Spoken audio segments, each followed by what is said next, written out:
Hey mamas, so we're continuing on this Devo for the 12 days leading up to Christmas, talking about biblical birth and what the Bible has to say about the births in it. So if you're interested in that, stick around, okay? Today we're talking about Rachel, so that'll be fun. All right, everyone, my name is Leslie. I'm a disciple, wife, mom, and childbirth doula, and this is where I share about all things birth, faith, and family.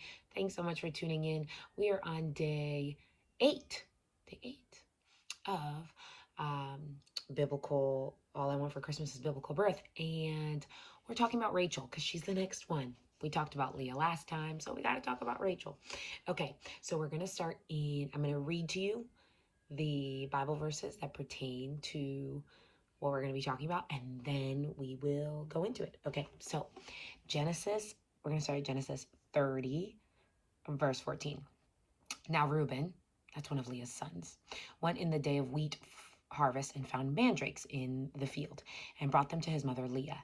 Then Rachel said to Leah, "Please give me some of your son's mandrakes." But she said to her, "Is it a small matter that you have taken away my husband? Would you take away my son's mandrakes also?" And Rachel said, "Therefore he will lie with you tonight for your son's mandrakes." When Jacob came out of the field in the evening, Leah went out to meet him and said, "You must come in with me, for I have surely hired you with my son's mandrakes." And he lay with her that night. And God listened to Leah, and she conceived and bore Jacob a fifth son. Leah said, "God has given me my wages because I've given my maid to my husband." So she called his name Issachar. Then Leah conceived again and bore Jacob a sixth son. And Leah said, "God has endowed me with a good endowment. Now my husband will dwell with me because I have borne him 6 sons." So she named his name Zebulun. Afterwards, she bore a daughter and called her name Dinah. Then God remembered Rachel, and God listened to her and opened her womb. And she conceived and bore a son, and said, "God has taken away my reproach." So she called his name Joseph, and said, "The Lord shall add to me another son."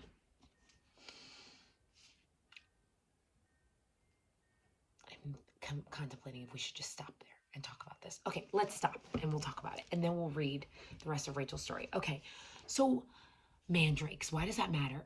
Y'all, if you go and look up mandrakes, why it is that Rachel so coveted these mandrakes is because mandrakes were known or believed to help with infertility. Mandrakes were supposed to help Rachel get pregnant. That's why she didn't care about giving up Jacob for a night, because obviously Jacob loved her most, was only sleeping with her. And so she didn't care about giving her up one night because she thought, by these mandrakes, I can take this into my own hands and I can conceive. I can take them and hopefully they will help me to not be infertile and I will be able to have babies. That's what Rachel thought. That's what, when you look at what mandrakes actually, why were these mandrakes so important, you'll see why it is that she was willing to give up her husband for a night for these mandrakes. Now, what ends up happening is that Leah then has 1, 2, 3 more children. So even though Rachel obviously took these mandrakes, it was at least 3 years before she conceived.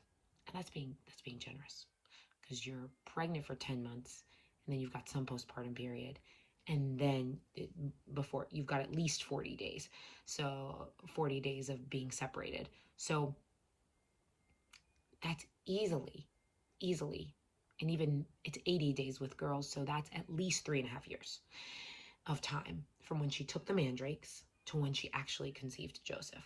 Why do I think that that's important? To say or to share, to see what the word is saying here, is that you're not wrong to trust God to help you conceive. You're not, because here in his word he shows he remembers Rachel, he listens to her, and he opened her womb. I just want to encourage you with that today. So let's continue with Rachel's story, because it's not the only child she had. So over in Genesis chapter 31, we're going to start in verse 30. This is now when, to give you context, Jacob has now left Laban, who is Leah and Rachel's father, and has just left without telling him. And now Laban has come after him to be like, "What are you doing?" So this is verse 30. So Genesis 31:30. We're going to read through verse 35. "And now you have surely gone before you Laban says to him, and now you have surely gone because you greatly long for your father's house. But why did you steal my gods? Then Jacob answered and said to Laban, because I was afraid, for I said, perhaps you would take your daughters from me by force. With whomever you find your gods, do not let him live. In the presence of our brethren, identify what I have of yours and take it with you. For Jacob did not know that Rachel had stolen them.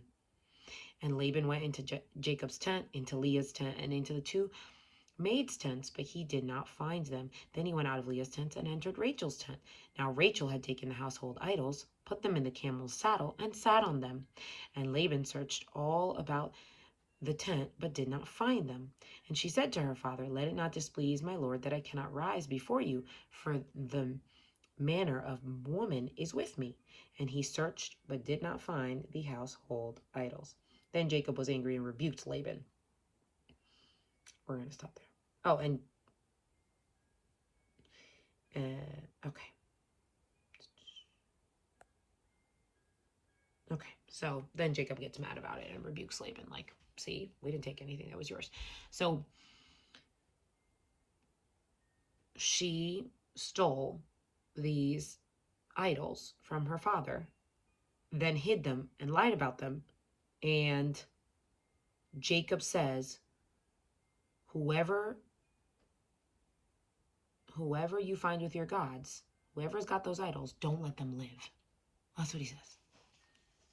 So we're going to fast forward over to chapter 35, verse 16. We're going to read through verse 19.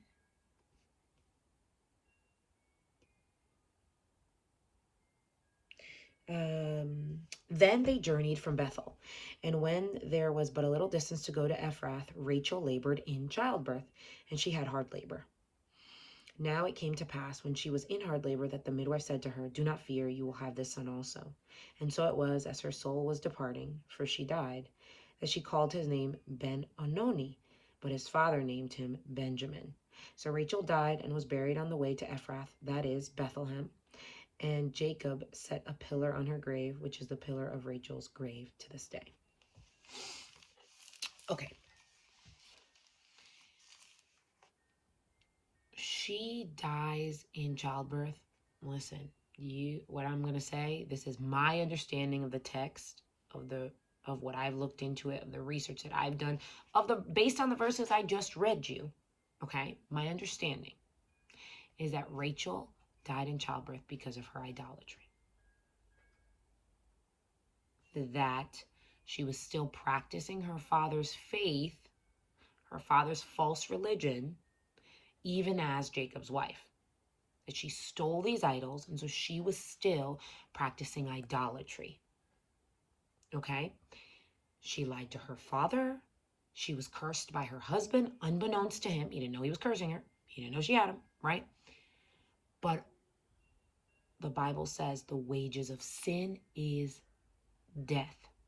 This was all before the cross. Okay, so I want to just make sure we're aware of that. This was all before the cross. Okay, so this is not to say that this is what happens today, or that this is the reason why things like this happen today. But what I'm saying is, biblically speaking, this is what happened. This is all before the cross, right? This is all before Christ. This is all before the grace and the mercy and that we have through him, because of him, because Lord knows we are all failures. And we all need the mercy of God. We all need the grace of God. We all fall short of the glory of God, right? This was something hard to share today.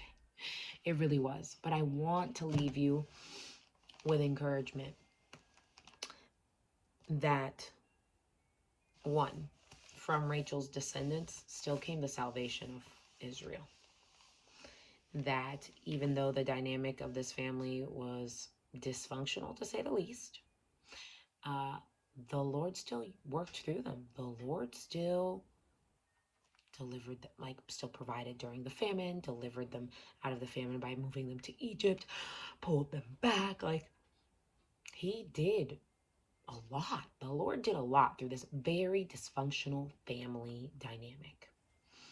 And so I want to encourage you that regardless of what we all come from, we all come from different backgrounds. We all come from different upbringings. We all come from different families. And so even as you reflect on your own family and your own upbringing, and as you think going into your own journey of being a parent, and you start thinking, oh my gosh, like what I was brought up, I don't even know what a good parent looks like, or, I didn't have a parent, or I have trauma about my past, or I even have trauma from a past birth, having had a past situation with a child, or all of this stuff, right? Or even having had a past loss, or all of this stuff, or struggling with infertility, whatever it is, what is common throughout all of this, before and after the cross, because this is all before the cross, right? Is that God is faithful, is that God did keep that child, that Benjamin did live, that Joseph did live, that God did prosper them, that God did take care of them, that God did bless them, that God was faithful all the way through, that despite Rachel trying to take things into her own hands and the idolatry, he still blessed her with children. He still opened her womb. And so there's that. There is that. I'm going to leave that there for you to, I recommend you go back, you read this yourself, you contemplate it, you ask him. I mean, like, listen, it's not like God's grace. It's not like, oh, this was just Rachel. I mean, there's again, lots of family dysfunction in the Bible. Doesn't it just make you think like, man, my family's not that dysfunctional? Like, at least the stuff I came from isn't that intense. My mom's sister wife isn't also her sister. And I was like, think about this thing, right? And God is so gracious, and God is so faithful, and God is still able to work through all of it. So don't tell me that your past, that what your mom did, your dad did, your grandma, your grandpa, all of that stuff, what you did, what you've done even in the past, even yesterday as a parent, that any of that blocks the ability for God to do what he will do. If someone is submitted to him, obeying him, loving him, walking, it's never too late to change course. It's never too late to be like, I'm going to be different than the way my parents were or my grandparents were. I'm going to be different than the way I was yesterday. I'm going to be different than the way that I was this past year. I'm going to be different. Something is going to be different with me, for my family, for my children. It's going to be different. You do have the ability to align yourself with the will of God and walk in his ways, walk in his purpose, walk in his will for you and for your family, and see something different. See something different than where you came from. Because from this family, from the dysfunction that we see here, from all of this, came Jesus.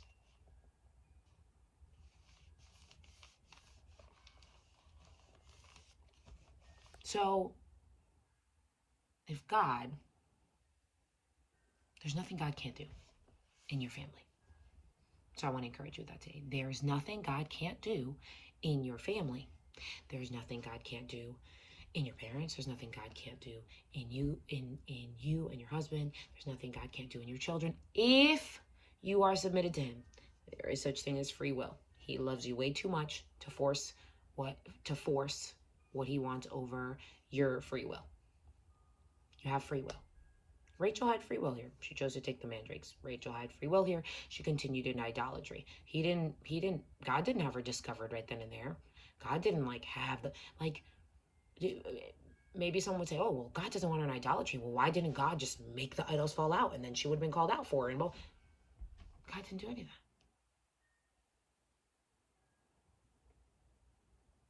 But God still showed himself faithful to Rachel, even though Rachel wasn't faithful to him.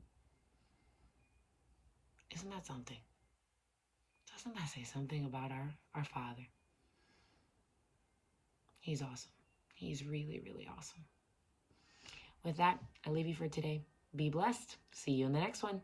And do all the things down below. I really hope that This has just got you thinking, that this series has got you um, looking more as to like what God has to say about family and allowing him to minister to you through his word. I'll leave you and I'll see you in the next one, and I'm looking forward to it.